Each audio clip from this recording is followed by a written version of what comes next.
hmm Justice Scalia, yes, delivered the opinion of the court. Section 455A of Title 28 of the United States Code requires a federal judge, and if it's a requirement of a federal judge, I would think it's a requirement of a district judge, yes, and a county superior court judge, to disqualify him or herself in any proceeding in which their impartiality might reasonably be questioned. Now, who is it that could reasonably question the impartiality? See, this is the big context of the whole premise of Section 455A of Title 28. Yes, might reasonably be questioned. Now, I can, as the respondent, reasonably question, yes, if Brent Baisden was prejudiced, biased, or had any financial interest in any of the court proceedings where I did not get any notice of court proceedings. But you would say I'm crazy right now. See, your fraudulent mental health evaluations would say that I'm schizophrenic. Poop! Mhm. I'm bipolar. Yeah. Professional person from the state of Washington, Washington State mental health evaluators. Yeah. And then, of course, there's Phyllis' evaluation of me as being persecutory delusional. Yes.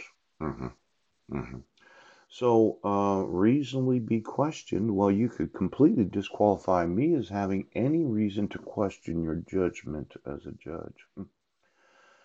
But then I'd have to ask the Squim Police Department, yes, do you have any knowledge of the actual individual that committed any domestic violence or child abuse? Yep. On December 31st of 2015, because I wasn't there. Oh, but you said I was. Yes. But I was sleeping at the Serenity House that night. Yes. I was on the bus that morning. Yes. I was at the Hagens. Yeah. And I was at the library all day long on December 31st of 2015. Police department would tell me that I'm bipolar, schizophrenic, and delusional because they do know I was there because they had me arrested. Now, the actual best evidence is the audio and the video from the bus that morning, where I took the bus at 7:05 a.m. from 18th Street downtown. But they refused to acknowledge any actual evidence that would exonerate me of any wrongdoing. Yes. So there's no possible way that I might reasonably question Brent Baisden, Judge Porter, or any other fucking judge. Really.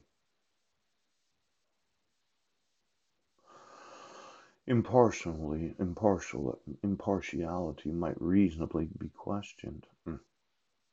Because if the police say that you did it, you did it. And this idea of using the actual video and audio from the bus that morning, yeah. It's still there. The Patriot Act is an obligation that all, See, we have what's known as terrorism in the United States. Yes, yes, yes. And I know I went out there to the CTS and I asked them, I'm like, well, I'd like to find out how I can get a copy of the audio and video. They said, well, we destroyed it. They lied. They lied. You lied to an accused individual. Yes. That was wanting to free themselves of the constraint of the judicial system so as to prove a false police report. Yes. So as to be able to motion the court and obligate them right now. You lied. See, after September 11th of 2001, all transit systems are obligated to back up their individual hard drives, yes, to remote locations so that if there's ever a terrorist attack in the United States of America, we can find out who it is that is the terrorist. And we can find him. We can find him right now. You lied. Now let's see. Whom else might reasonably question the impartiality of the judge? Who might reasonably question the impartiality of court proceedings? Who is it that could have any interest in the enforcement of the laws? Well, you can't listen to me because you said I was crazy. Right now! Who else could reasonably question the impartiality of a judiciary? Yes. that lies about the existence of evidence that would exonerate the individual.